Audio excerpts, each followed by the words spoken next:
Hello children, I am Sri S.G. Matpati, your English teacher, Government PB High School, Jamkandi. Okay students, today we will learn 9th class poem Africa, written by David Diop. Okay students, when we say Africa, means what you remember, which color you remember? Yes, your answer is black. And also so much of hot is there. Africa mean first thing comes in our mind is black color, and also so much of hot because of sun exist of each day they have become like that. Students, when we say Africa, you remember one great personality is that Nelson Mandela. So you remember that great personality because of they fought for their freedom. Students, let us see now that great personality. Time to stay on earth. We do not care whether the cat is black or white, as long as it can catch mice. But humility. We are the countries of Africa, the planet's second largest continent right after Asia. We are the countries. Come to Cameroon. Yaoundé is my capital to teach ya. I'm the Central African Republic. My capital, Lungi, is what you saw. I am Chad. My capital's N'Djamena. I'm Comoros. Moroni is my capital, yeah. Children, you also remember another one great personality, that is Abraham Lincoln. Abraham Lincoln was an American statesman and lawyer who served as the 16th President of the United States from 1861 to 1865. Ladies and gentlemen, the 16th President of the United States, Abraham Lincoln.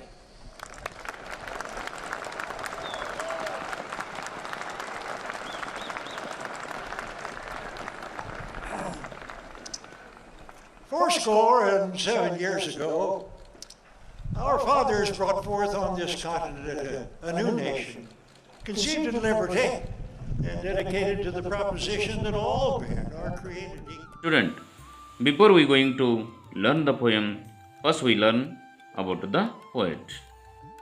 The poet name is David Mendes Diop. David Mendes Diop was a revolutionary African poet, born in France to parents of West African descent. He lived in France through his childhood and visited Africa only in the 1950s. His poems highlighted the problems of Africa brought about by colonialism and gave a message of African to bring about change and freedom. He was known for his involvement in the Negritude movement in France, a movement started by black writers and artists protesting against French colonialism and its effects on African culture and values. His views and feelings were published in Presence Africaine and in his book of poems Coups de Villain, which was published in 1956. Diop died at the age of 33 in a plane crash. Okay students, now we will learn about the poem. The poem is a reminiscence of Africa, a land about which the poet heard from his grandmother's song. He paints a vivid picture of the history of European colonialism in Africa and the strength of African people. Students, this is very easy poem. You can see a heart of a poet regarding his country. Do you love your country? Yes, I think you also love your country. Let us see how this man has written about his country. You can easily understand the poem. First I read the poem. Listen carefully. Africa, my Africa, Africa of proud warriors in ancestral savannas, Africa of whom my grandmother sings on the banks of the distant river.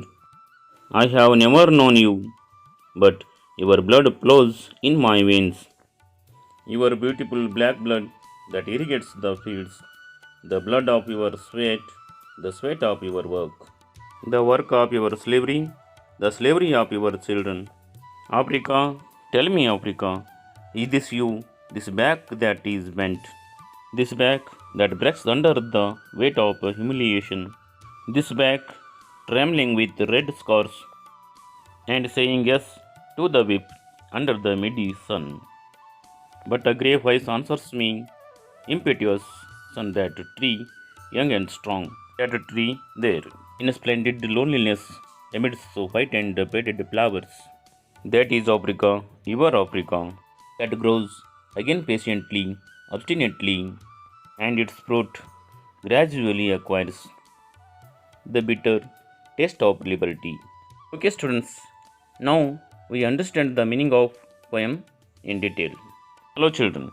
See here, the poet is addressing Africa, oh my Africa. See here how his feelings. Africa, my Africa, Africa of proud warriors.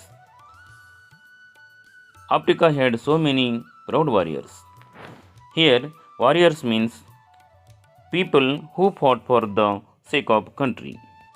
They are called as warriors. In ancestral means in olden days, the grave. The olden generation, old people. So they are all they used to work for the sake of country, for the sake of freedom. Our people, olden days, ancestral people like Gandhiji, Nehruji, how they were fighting for our country in order to get independence. In the same way, we are also feel proud of them. In the same way, here the poet is feeling proud of warriors who work for the sake of country in order to get the freedom. And how we came to know about the country is actually this poet was not born in Africa. He does not know anything about the Africa. But here is one line. See that line. Africa of whom my grandmother sings. Okay. How we came to know about the Africa is because his grandmother is to sing songs about the African greatness of Africa. Through that he came to know about the Africa. On the banks of the distant river. So, where she was working. While working, she used to sing the songs. So, at that time, he knows about he came to know about the Africa. Okay, students, underline the sentence, I have never known you.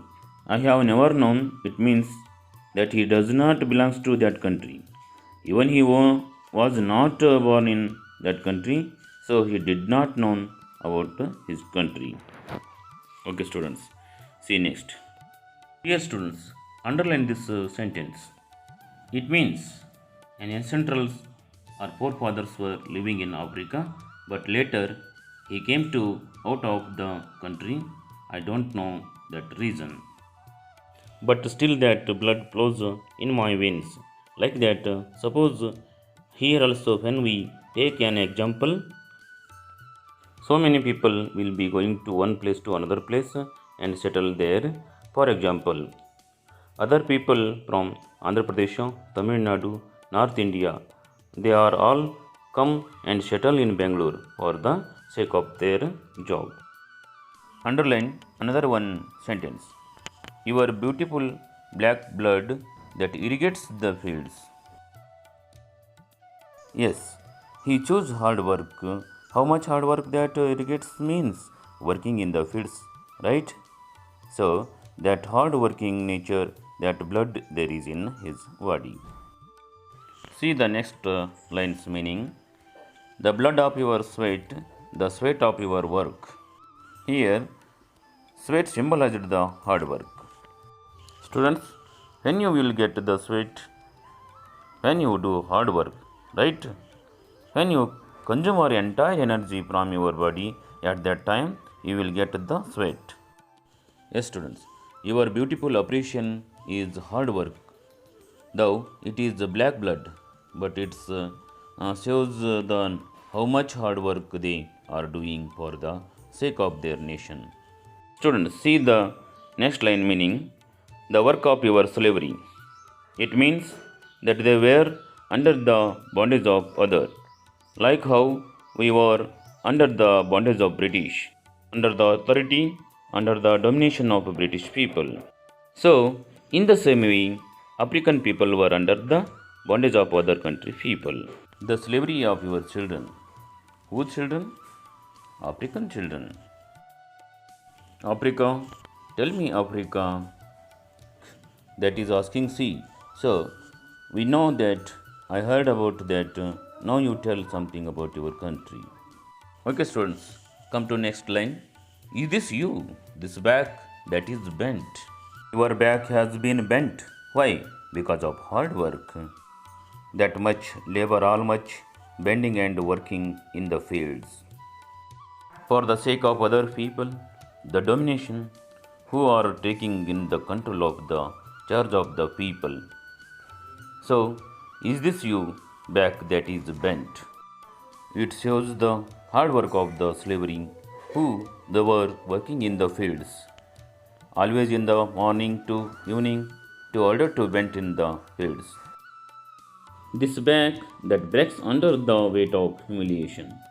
So, even while they were working, they are not working properly, they are trying to take rest. Okay, students, now we come to understand next line. That line is this back trembling with red scars. If you hit anyone's back upon the back, how it will be? They will get be scars, red color scars. So like that, their humiliation. It is the humiliation means treating other people so harshly. Yes, student. Now we came to understand next one line. And saying yes to the whip under the midday sun. So, during midday, they do not have the proper clothes also. Their back is open, always open, exposed to the sun. And in many terms, these people, the people who are making the work under the sun. Okay, students. Now move to the next line. But a grave voice answers me. Okay. Still one youngster, one boy is to come. What is that? Let us see. What is that? Impetus on that tree, young and faded flowers. That tree there. Okay, students.